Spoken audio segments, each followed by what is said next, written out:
पवित्रज्ञ आदि आता आणि सदा सदांकाळ आमेन. वरकाचो मिस्टर पयलो मिस्टर सुम्या जेजू क्रिस्त आपले पोटवेन तिसऱ्या दिसा मेल्यांतलो जिवन जालो. आमच्या बापा सर्गींच्या तुझें नांव पवित्र जावं, तुझें राज आमकां येवं, तुजी कशी सदा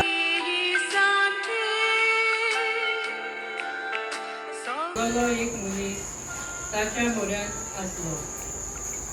वयल्या जागे कशे भाशेन वेंचून काडल्यात ते पळयत जेवणाक आपयल्यांक इडल्यो सोंपल्यो देखून मसाला डोसा वर म्हूण सांगतोच ते वस्तोरेन म्हणलें 2 इडल्यो दोगांक पावतल्यो.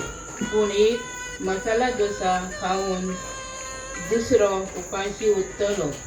ही ताची उतरां हॉटेलकाराक नाका पुरो जाली. हांवेनाचे मागणे हे बो कोवी आंकवारी तुका वेंचून काडली गांवच्या जेजूची माय केल्याय देखून आधार आसरो पातक्याचो